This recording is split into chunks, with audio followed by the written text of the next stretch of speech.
India के अंदर एक इलेक्ट्रिक व्हीकल कंपनी काफ़ी अच्छा ग्रो कर रही है और कंटिन्यूसली मतलब इनकी ग्रो रैपिडली फास्ट नहीं हुई बट ये स्लोली स्लोली आगे बढ़ रहे हैं और काफ़ी अच्छे स्कूटर्स आज इंडियन मार्केट में बेच रहे हैं। और फैमिली के हिसाब से काफ़ी अच्छा स्कूटर इनका आता भी है जो कि फैमिली के अंदर हर मेंबर को पसंद आता है। लास्ट ईयर तो उसके अंदर नॉन टच था लेकिन इस ईयर उसके अंदर टच फीचर्स भी आ गए। और टच फीचर्स ऐसे नहीं कि इसी साल वाले स्कूटर्स में आए, एक अपडेट आया जो ओल्ड स्कूटर्स थे उसमें भी टच फीचर्स इनेबल हो गया। आप समझ ही चुके होंगे मैं किसकी बात कर रहा हूँ। तो मैं बात कर रहा हूँ एथर एनर्जी की। अभी एथर एनर्जी के नो स्कूटर के पोर्टफोलियो के साथ एथर एनर्जी आज इंडियन मार्केट के अंदर अपने इलेक्ट्रिक स्कूटर सेल कर रही है और वहां पे 70% तो सिर्फ इनके 4 स्कूटर से ही सेल्स आती है, जिसमें एथर रिस्टा सीरीज है जहां से इनको 70% सेल्स मिलती है, बाकी 30% एथर 450 सीरीज से मिलती है जो कि इनकी काफी ट्रस्टेड और काफी R&D करने के बाद बनाया गया स्कूटर है जिसके अंदर मजबूती, परफॉर्मेंस, ओवरऑल सारी चीजें काफी बेटर मिलती है। तो 2026 में क्या एथर एनर्जी का कोई स्कूटर लेना चाहिए या नहीं लेना चाहिए, लेना चाहिए तो क्यों लेना चाहिए और नहीं लेना चाहिए तो क्यों नहीं लेना चाहिए, इसके ऊपर बात करते हैं। आपको सारी चीजें बताता हूं बट उससे पहले एक बार मैं आपको स्कूटर की थोड़ी बहुत स्पेसिफिकेशन बताता हूं ताकि आपको ये माइंड में रह जाए कि कौन कौन से स्कूटर्स आते हैं, उसके अंदर क्या परफॉर्मेंस मिलती है। तो पहला जो स्कूटर है वो एथर रिस्टा है। इसके अंदर दो मॉडल आते हैं, एस एंड जेड। एस के अंदर आपको 2 बैटरी पैक मिलेंगे, जेड के अंदर भी आपको 2 ही बैटरी पैक का वेरिएंट ऑप्शन देखने को मिलेगा। परफॉर्मेंस के मामले में दोनों लगभग सिमिलर ही है क्योंकि दोनों में ही आपको सेम मोटर मिलती है, 4.3 किलोवाट की पीक पावर वाली PMSM बेल्ट ड्राइव मोटर, और टॉप स्पीड भी 80 किलोमीटर पर आवर की ही देखने को मिलती है। मोड भी दोनों में सिमिलर ही देखने को मिलते हैं। फर्क है प्राइसिंग के अंदर। रिस्टा एस जो कि स्टार्ट हो जाता है लगभग 1,15,000 रुपए एक्सोरूम से, और रिस्टा जेड जो कि स्टार्ट हो जाता है लगभग 1,32,000 रुपए से। अब यहाँ पे आपको जो बैटरी पैक ऑप्शन मिलता है 2.9 एंड 3.7 किलोवाट का देखने को मिलता है। 2.9 से आपको IDC 123 किलोमीटर की मिलती है और 3.7 किलोवाट आवर के बैटरी पैक से आपको IDC मिलती है 159 किलोमीटर की। फिर आती है इनकी 450 सीरीज। अब 450S के अंदर भी आपको 2 बैटरी पैक वेरिएंट भी देखने को मिलता है, 450X के अंदर भी आपको 2 बैटरी पैक का ऑप्शन देखने को मिलता है। मोटर यहाँ पे भी आपको PMSM बेल्ट ड्राइव भी देखने को मिलती है बट पावर में डिफरेंस है। 450S के अंदर जो पीक पावर मिलेगी 5.4 किलोवाट की देखने को मिलेगी, जबकि 450X के अंदर 6.4 किलोवाट की पीक पावर देखने को मिलेगी। टॉप स्पीड सब में 90 किलोमीटर पर आवर की ही देखने को मिलेगी बट एक्सेलरेशन में थोड़ा सा फर्क आ जाएगा, जहां 450S की तुलना में 450X का आपको इनिशियल पिकअप ज्यादा बेटर मिलेगा। अब इसमें अगर आप 2.9 किलोवाट बैटरी पैक लेते हो तो आपको 126 किलोमीटर की IDC रेंज देखने को मिलेगी, और अगर आप 3.7 किलोवाट का बैटरी पैक ले रहे हो तो आपको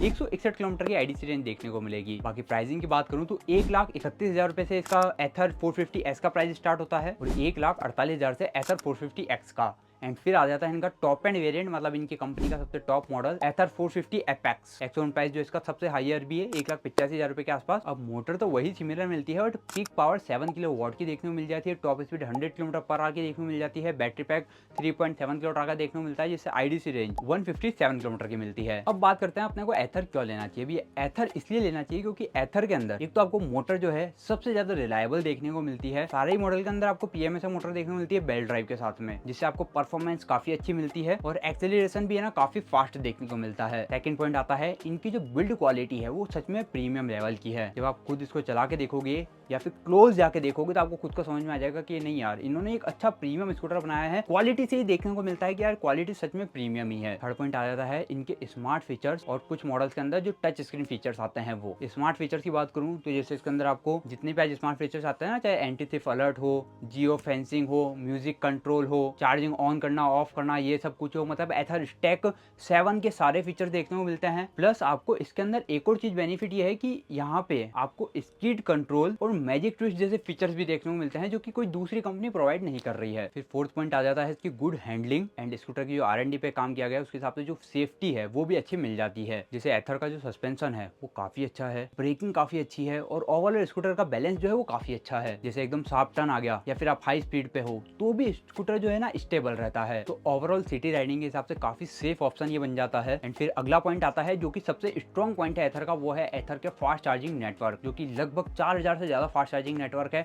आपको चार्जिंग में इतना इशू नहीं आता है। आपको कहीं जाना है अर्जेंटली, घर पे चार्ज करोगे 6-7 घंटे 8 घंटे भी लग सकते हैं, डिपेंड करता है आपने कौन सा वेरिएंट लिया है उसके साथ कौन सा चार्जर आ रहा है। बट आपको इमीडिएट कहीं जाना है, नियरेस्ट फास्ट चार्जर ढूंढो, वहां जाके चार्ज करो, 1 घंटे के अंदर 80% चार्ज हो जाती है। आप अपना सारा काम दिन भर का इजीली निकाल सकते हो। एथर के देखो फायदे तो मैंने आपको बता दिए, पॉइंट हो गए। एथर के नुकसान भी तो कुछ होंगे ना। हाँ, नुकसान भी बताता हूँ आपको कि नुकसान क्या क्या है। तो पहला जो पॉइंट निकल के आता है वो आता है इसका हाई प्राइस का। क्योंकि सेम परफॉर्मेंस वाले लगभग स्कूटर जो है आपको इससे 15 से 20 हज़ार रुपये कम प्राइस में भी देखने को मिल जाएंगे। और एथर का सबसे बड़ा माइनस पॉइंट यही है कि इनकी प्राइसिंग थोड़ी ज़्यादा है और प्राइस अभी रिसेंटली अप हो चुकी है, लगभग 3000 रुपये का फर्क आ चुका है। तो उसमें यही है कि यार जो मिडिल क्लास बायर है, जिनका बजट कम है, उनके लिए थोड़ा से अपर प्राइस चला जाता है, उनको अपने बजट को थोड़ा सा स्ट्रेच करना पड़ता है। सेकंड नेगेटिव पॉइंट आता है रियल वर्ल्ड रेंज। जितनी बैटरी पैक ये दे रहे हैं उसके हिसाब से रियल वर्ल्ड रेंज उतनी नहीं निकल के आती है। अगर इतनी इस बैटरी पैक के अंदर अप्रोक्सीमेटली 130-140 किलोमीटर तो निकल के आनी चाहिए ना, उतनी भी नहीं निकल के आती है। जो 2.9 किलोमीटर बैटरी पैक है उससे रियल वर्ल्ड रेंज 90 से 100 के आसपास निकलती है।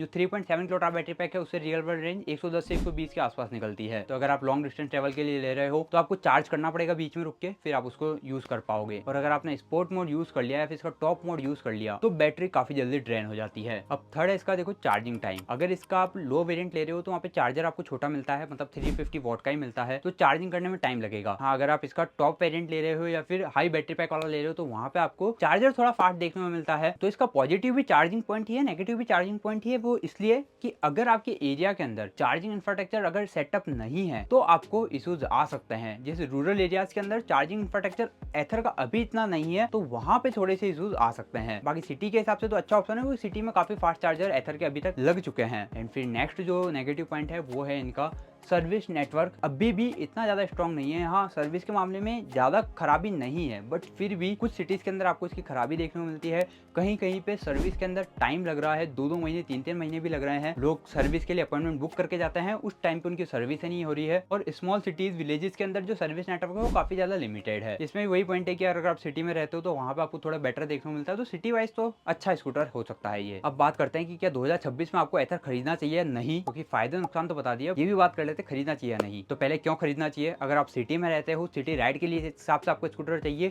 तो एक अच्छा ऑप्शन है। आपको अच्छी परफॉर्मेंस चाहिए, आपको प्रीमियम फील चाहिए तो एथर एक अच्छा ऑप्शन है। अगर आपको fast charging network easily available चाहिए तो सिटी के अंदर फास्ट चार्जिंग नेटवर्क काफी ज्यादा इजीली अवेलेबल है, तब भी एक एथर अच्छा ऑप्शन है। और अगर आपका बजट फ्लेक्सिबल है, आप थोड़ा सा ज्यादा पे कर सकते हो, तो आपके लिए एथर एक अच्छा ऑप्शन है। अब किसको नहीं लेना चाहिए? तो जो लोग लो बजट में एक इलेक्ट्रिक स्कूटर फाइंड कर रहे हैं उन लोगों के लिए एथर नहीं है, क्योंकि लो बजट अगर आपका 1 लाख के आसपास है तो उस प्राइस के अंदर आपको एथर नहीं मिलेगा। दूसरा, अगर आपका डेली ट्रेवल काफी ज्यादा है तो इलेक्ट्रिक स्कूटर आप लोगों के लिए है ही नहीं। अगर 200-250 किलोमीटर पर डे है ना, तो इलेक्ट्रिक स्कूटर के हिसाब से मत जाओ। और अगर आप सिटी में नहीं रहते हो, आप रहते हो विलेजेस में, रूरल एरियाज में, जहाँ पे आपको सर्विस में इशूज आ सकता है, तो उन लोगों के लिए भी इलेक्ट्रिक स्कूटर अभी तो नहीं है। बट मुझे लगता है धीरे धीरे कंपनियां रूरल एरियाज, विलेजेस के अंदर भी अपने सर्विस नेटवर्क, शोरूम्स को डेवलप करेगी, तब आप इलेक्ट्रिक पे जा सकते हो और एथर जैसे स्कूटर्स के ऊपर भी जा सकते हो। और अगर आपके नियर फास्ट चार्जिंग नेटवर्क नहीं है तब भी मेरा मानना है कि एथर के ऊपर पैसा खर्च करना मुझे लगता है कि थोड़ा सा वर्थ इट नहीं है। तो ओवरऑल देखा जाए तो यार एथर एक अच्छा ऑप्शन है 2026 में एक इलेक्ट्रिक स्कूटर परचेस करने के लिए, बट वहीं ये सब लोगों के लिए भी नहीं है। अगर आपको सिंपल स्कूटर चाहिए, आपको बजट लो है, तो आपको दूसरे पे जाना चाहिए। बट अगर आपको परफॉर्मेंस चाहिए, आपको प्रीमियमनेस चाहिए, आपको टेक्नोलॉजी से भरा हुआ स्कूटर चाहिए, फुल्ली फीचर लोडेड स्कूटर चाहिए, तो आपके लिए एक एथर अच्छा ऑप्शन है। तो यहाँ तक अपन सारी चीजें क्लियर कर दी, आपको सारी चीजें बता दी है। अब आप कमेंट में जरूर बताना अब आपके लिए एथर एक सूटेबल ऑप्शन है 2026 में या नहीं, कमेंट में जरूर बताना। और इस तरीके और वीडियोस के लिए चैनल को सब्सक्राइब करके बेल आइकन जरूर दबा देना। और किस तरीके की वीडियोस आप देखना चाहते हो कमेंट में जरूर बताना।